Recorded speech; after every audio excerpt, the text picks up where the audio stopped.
이번 G7에서 한미회담이 무산이 되니까 재추진하겠대요. 다음 주 나토에서 만날 가능성이 있다고 합니다. 근데 제가 첫 번째가 뭐라 그랬죠?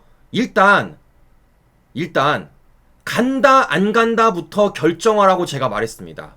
아직까지 이재명은요, 이와 관련돼서 간다 안 간다 밝힌 게 없어요. 그런데 이재명도 간다 안 간다 안 밝혀놓고 뭘 가서 트럼프를 만납니까? 더 중요한 건 가더라도 뭘 해야 된다고요? 기조를 바꿔야 된다고요. 셰셰 발언 접지 않고 이 기조를 바꾸지 않고서는요, 트럼프 대통령을 만났을 때 뭘 할 수가 없습니다. 자, 왜냐? 나토라는 것부터가 중국을 견제하는 곳입니다. 10년 전략을 명시했어요. 그걸 더 강화시키고 있는 게 바로 나토입니다. 근데 이런 데 가가지고 혼자서 셰시하면은 이게 되겠냐고요. 절대 안 되는 거죠. 자, 무엇보다 우리는 지금 이 관세 협상 중에서 어디와 경쟁하고 있다고 말씀을 드렸죠? 일본과 경쟁하고 있다고 말씀을 드렸습니다. 그런데 우리 언론들은 뭐 하고 있습니까? 그걸 제대로 조명을 안 해줘요. 자, 어제도 말씀을 드렸지만 이번 G7에서 트럼프 이시바가 30분 동안 회담을 가졌습니다. 근데 우리 언론들은 이걸 어떻게 보도합니까? 이런 식으로 보도합니다. 관세 타결 없이 헤어졌다. 마치 부정적으로 보도를 하는 거예요. 근데 중요한 건 뭐라 그랬죠? 이게 절대 부정적인 메시지가 아니라는 겁니다. 무슨 얘기입니까? 일본의 전략입니다. 많이 만나고 많이 얘기하고 어떻게든 관세 협상이 있어 빨리 끝내려는 게 바로 일본의 목적이라는 거예요. 왜냐? 그래야지만 일본이 얻을 수 있는 게 있기 때문입니다. 자, 일본 지금 뭐 하고 있습니까? 미국과 조선업 부활을 위해서 관세 협상에서 공동기금 설치지 해놨다고요. 심지어는 일본 제철이 USD를 돈 주고 샀다고요. 뭘 위해? 1500조짜리 조선을 위해서. 여쭤보는 겁니다. 일본은 지금 이 1500조를 벌려고 이런 일을 하고 있습니다. 심지어 이 조선업이 뭐라고요? 통통배가 아니에요. 낚싯배가 아닙니다. 유람선이 아닙니다. 미국의 군함입니다. 이 말은 미국이 안보적으로 굉장한 신뢰를 나타내야지만 줄 수 있는 먹거리라는 거예요. 그러면 일본이 이걸 가져갔을 때 어떻게 되는 겁니까? 1500조짜리는 미래 먹거리 가져가고 미국과의 군함 개발을 통한 군함 발주를 통한 신뢰회복을 통해 더 끈끈한 동맹을 결성할 수가 있는 겁니다. 경제적으로 안보적으로 다 가져가는 거죠. 이러니까 뭐 하는 겁니까? 계속 만나는 거예요. 이러니까 설치 제한까지 하는 겁니다. 이러니까 USD를 사기까지 하는 겁니다, 시청자 여러분들. 근데 우리는 뭐 하고 있냐고요? 네? 4일 만에 통화됐는데도 불구하고 미 내부에서는 아무 얘기 안 나와. G7 캐나다까지 갔는데 만나지도 못해. 만날 수 있는 나토 자리는 갈지 안 갈지 결정도 못해. 이거 우리가 어떻게 이길 수가 있겠습니까, 시청자 여러분들? 네? 자, 더 나아가서 지금 보셨던 것처럼 이재명 정권은 뭐라 말합니까? 야, 다음 주 나토 가서 트럼프 만날 수 있어 라고 말합니다. 근데 뭐라고요? 아직 이재명은 갈지 안 갈지 결정이 안 됐다고요. 그런데 반면 일본은 어떻게 하냐? 이미 결정 났습니다. 간대요. 이시바 총리 나토 가서 트럼프 만나려고 준비 중에 있다고 합니다, 여러분들. 자, 그러면서도 지금 일본이 뭘 하냐면요, 계속 미국을 향해 러브콜을 보냅니다, 여러분들. 전 이거 보고 깜짝 놀랐어요. 자, 이번 달입니다. 이번 달 일본이 표현만 바꾼 인태 협약 오션 구상을 제안했다라는 겁니다. 목적은 뭐예요? 중국 견제예요. 자, 원래는 이게 원시어터라는 제안이었는데 이걸 오션으로 말만 바꿔서 또 한 번 미국에 러브콜 보낸 겁니다. 뭐죠? 우리 이만큼 미중 패권 경쟁 속에서 미국의 편을 들어주고 있다. 우리 중국 견제하고 있다. 라는 메시지를 주고 있는 거죠, 여러분들. 자, 더 나아가 일본이 이 과정에 뭐까지 하느냐? 여기에 우리나라를 포함시켰어요. 일본, 한국 포함한 중국 견제 구상 오션을 제안했습니다. 뭐라고 말하죠? 일본 전쟁 구상에 한반도 포함은 문제라고 말합니다. 여쭤보는 겁니다. 이거 우리랑 협상된 거예요? 협상 안 된 겁니다. 일본이 자기들 스스로 그냥 일방적으로 우리나라를 이 구성 안에 넣은 겁니다, 청취자 여러분들. 목적은 뭐? 중국 견제. 자, 그럼 잘 생각해 보세요. 우리 입장에서 기분 나쁘죠. 우리 입장에서요. 아니, 우리랑 아무런 협상도 없이, 우리랑 아무 대화도 없이 일본의 중국 견제 구상 안에 우리나라를 포함시켰다? 기분 나쁘죠. 근데 문제는 뭐겠습니까? 미국은 안 그래요. 미국이 원하는 게 뭡니까? 미중 패권 경쟁입니다.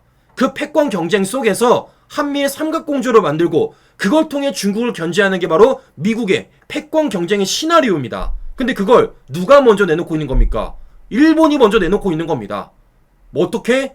미국을 향해 러브콜 보내고 있는 겁니다. 미국이 좋아하는 건 다 하고 있는 거예요. 왜? 어떻게든 관세 협상이 있어서 벌어올 게 있으니까. 일본이 멍청해서 저런 걸 하겠습니까? 일본이 바보라 저런 걸 하겠습니까?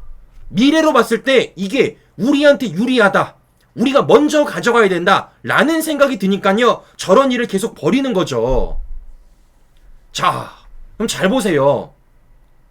앞서 보여드린 대로 지금 일본이 뭐 했다고요? 표현만 바꾼 인태협력 오션 구상을 제안했다고 합니다. 자, 시민 여러분들, 인태가 뭐예요? 인도태평양입니다. 바다. 인도태평양 관련돼가지고 우리가 이런 식으로 중국 견제할 수 있습니다 라고 말한 겁니다. 앞서 말씀드렸지만 이거 누가 좋아하는 거라고요? 미국이 좋아하는 거라고요. 왜냐? 그거 미국이 같이 하고 있는 겁니다. 인도태평양 비전 선포, 중국 1대1로에 맞서다. 실제 트럼프가 좋아하는 거예요. 보셨던 것처럼 중국은 지금 1대1로라고 육지를 통해서 자신들의 영향력을 엎치고 있지만 미국은 대륙이 떨어졌다 보니까 어떻게 인도태평양 전략으로서 바닷길을 가지고 동맹을 맺고 그걸 지금 중국을 견제하는 겁니다. 그게 뭡니까, 청취자 여러분들? 바로 쿼드입니다. 쿼드. 미국, 호주, 일본, 인도. 이걸 가지고 지금 뭐 하는 겁니까? 미국이 트럼프 이상에 있어서 계속 중국을 견제하는 겁니다. 그런데 그걸 지금 누가 해주고 있다고요? 보여드린 대로 일본이 표현만 바꿔서 또다시 구성 제안을 하고 있다고요. 그걸 이번 달에. 그게 목적이 뭐랍니까? 관세 협상을 위해서. 이걸 지금 트럼프 2기에도 하겠다고 말하고 있어요. 더 중요한 건 이걸 누가 만들었냐? 아베가 시작이었습니다. 일본이 먼저 시작인 거예요. 그리고 그런 가운데서 일본의 또 다른 총리가 이런 얘기를 하고 있다라는 거죠, 친구 여러분들. 자, 지금 보는 것처럼 관세 협상에 있어서 일본이 얼마나 적극적으로 나가는지를 확인해 볼 수 있다는 겁니다. 다시 말씀드리지만요, 외교라는 건 우리가 다 가져갈 수 없다고요. 더군다나 미국과 트럼프 간의 외교인데 우리가 어떻게 다 가져갑니까? 중요한 건 뭡니까? 내줄 건 내주고 가져올 건 가져와야죠. 그리고 여러 차례 말씀드렸습니다. 우리가 가져올 건 뭐라고요? 1500조 조선시장이라고요. 1500조라는 이 어마어마한 돈도 중요하겠지만 다른 게 아니라 미군함이라고요. 안보, 동맹. 근데 이걸 우리가 트럼프가 먼저 러브콜을 보내고 SOS를 하고 나서도 못 가져간다? 이건 무능청한 거죠. 문제가 큰 겁니다, 친구 여러분들. 근데 지금 이 시장을 누가 노리고 있습니까? 일본이 노리고 있잖아요. 그것도 적극적으로. 자, 우리가 지금요, 자존심 챙길 때가 아니에요. 우리가 지금요, 양반놀이 할 때가 아닙니다. 우리 기업들은 매일같이 피가 마르고요. 우리 기업들은 매일같이 리스크를 안고 기업 활동을 하고 있습니다. 중요한 건 뭘까요? 굳이 우리 기업들이 그 리스크를 안고 가면서 국내에서 기업 활동을 할 이유가 있겠습니까? 없어요. 떠나면 끝입니다.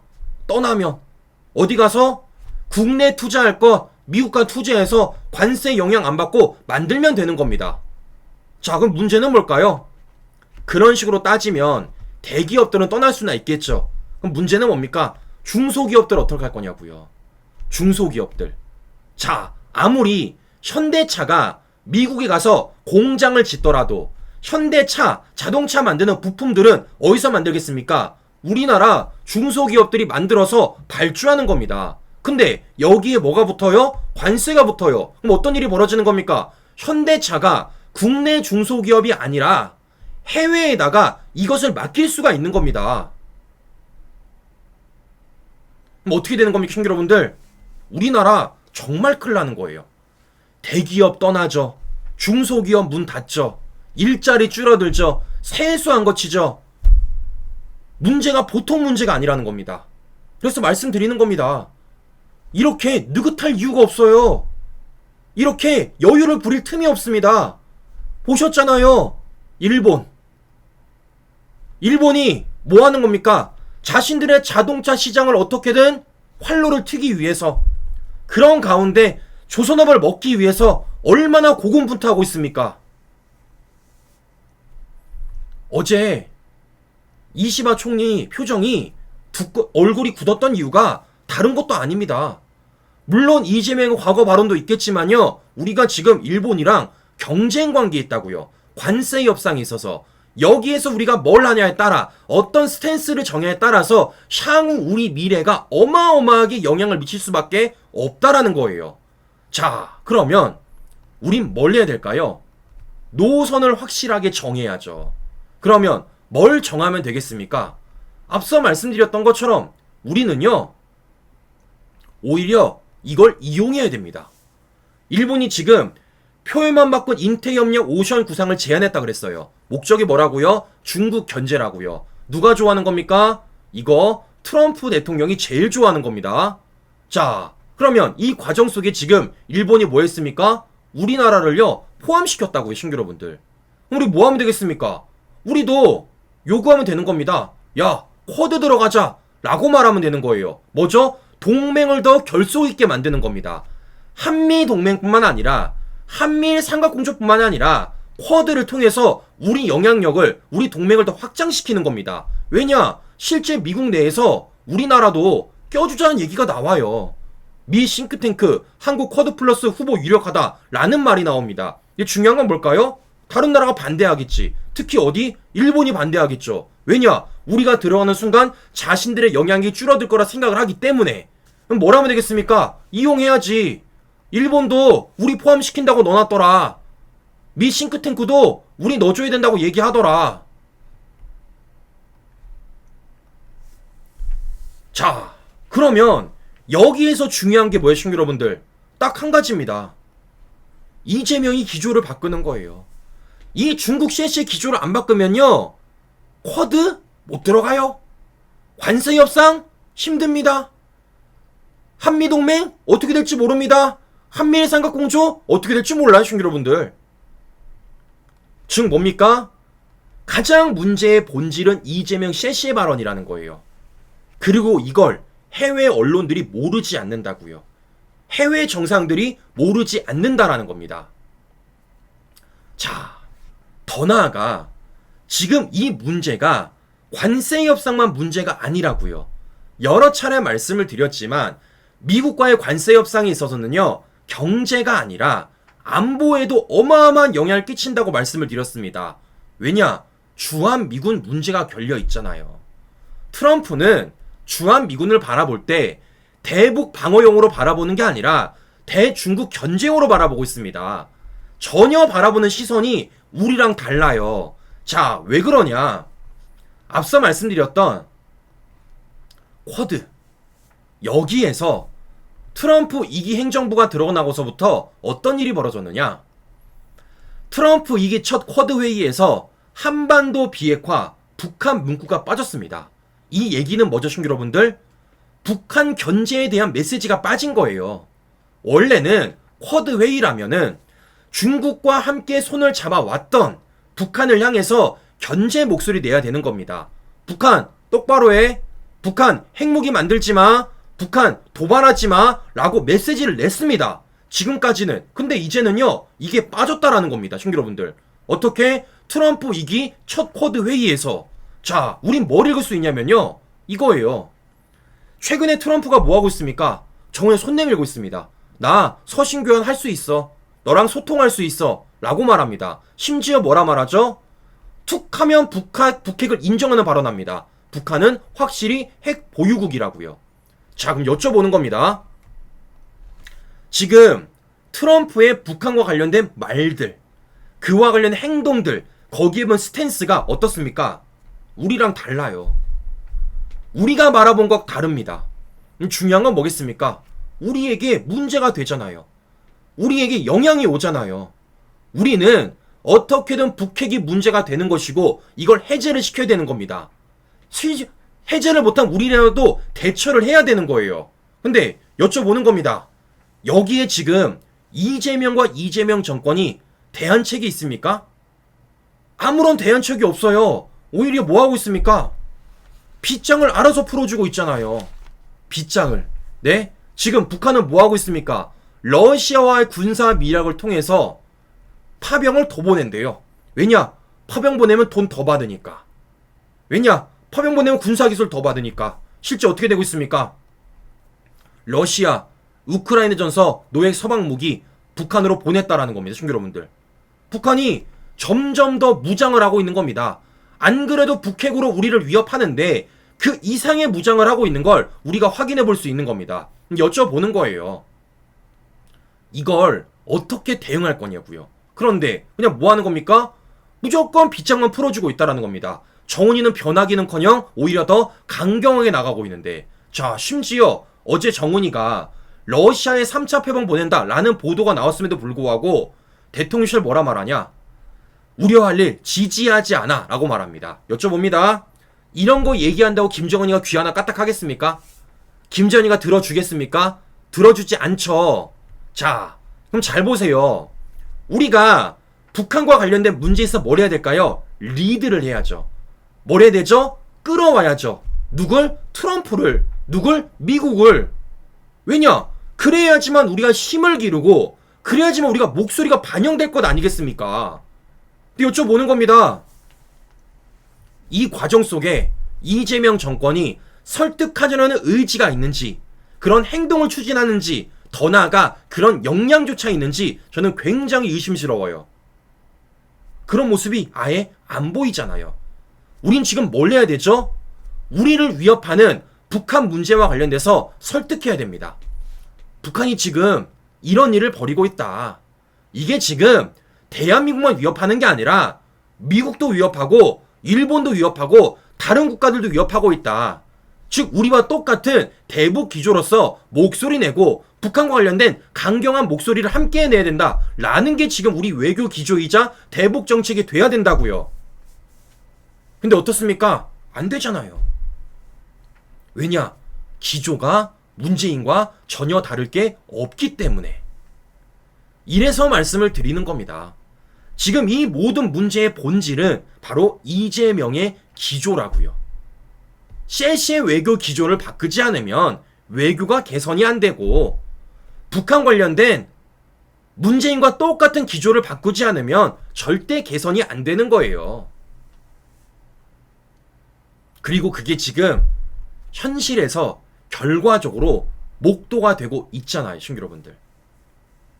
자, 보시는 것처럼 우리 언론들은 지금 보도를 안 합니다. 이번 G7 회담에서 어떤 일이 벌어졌는지, 그런 과정 속에 외신이 어떤 보도를 하는지, 그런 과정 속에 각국 정상들이 어떤 표정과 어떤 말들을 하고 있는지, 더 나아가 그 과정 속에 세계 정세가 어떻게 돌아가고 있는지, 그냥 무조건 땡명 뉴스만 하고 있잖아요. 근데 중요한 건 뭘까, 친구 여러분들? 지금에야 언론들이 땡명 뉴스를 하겠지만 결국 이 문제들은요, 더 큰 문제로 발생이 될 겁니다. 그리고 아마 그때 돼서야 언론들은 이재명에 대해서 문제를 삼겠죠. 비판을 하겠죠. 근데 문제는 뭘까요? 망가지고 나서 그런 얘기 해봤자 뭔 소용이 있겠습니까? 이미 외교적으로, 안보적으로, 경제적으로 박살이 내놓고 시간이 흘러 이재명 지지율 조금 떨어졌을 때 우리 언론이 비판한다고 그게 바로 잡혀지는 게 쉽사리 되겠냐고요. 보셔서 아시겠지만 문재인 정권 5년이 망가뜨린 대한민국 바로 잡는 게 너무 힘듭니다, 친구 여러분들. 시간이 지금 수년이 흘렀음에도 불구하고 바로 잡는 게 너무 힘들어요. 그럼 여쭤보는 겁니다. 문재인 정권 5년도 바로 잡지를 못하는 과정 속에 있는데 이재명 이걸 더 가속화시키면요, 언제 바로 잡아질 수 있겠냐고요. 나라 걱정을 안 할 수가 없습니다. 그럼 문제는 뭐죠? 이걸 누군가는 지적을 해야죠. 이걸 누군가는 목소리를 내야죠. 근데 보셔서 아시겠지만 우리 언론들은 보도를 안 해요. 아니, 보셨잖아요. 하다못해 일본 총리 표정이 저런데 밑에다가 웃음 속 한일회담 시작이라는 게 말이 되냐고, 신규 여러분들. 자, 보셨던 것처럼 한 사람의 기조와 정책이 나라의 어떻게 운명을 좌지우지하는지 확인해 볼 수 있습니다. 그리고 한 사람의 발언이 외교 무대에서 우리나라를 어떻게 표정지는지를 바라볼 수가 있어요. 그만큼 저 자리가 그렇게 중요한 겁니다. 개인의 방탄 목적을 위해 쓸 수 있는 자리가 아니라 국가와 국민을 위해 서야 되는 자리라는 겁니다. 그래서 우리가 더 노력해야죠. 대통령이란 자리가 한 사람의 사법 리스크, 방탄을 위한 자리가 아니라 정말 국가와 국민을 일할 수 있는 자리로 만들어야죠. 그 날이 도래할 때까지 우리 함께 해보자 라는 말씀 마지막으로 드려보며 방송 마무리하도록 하겠습니다. 네, 저는 다음 방송 다시 뵙도록 하겠습니다. 오늘도 긴 시간, 까신 여러분 감사합니다.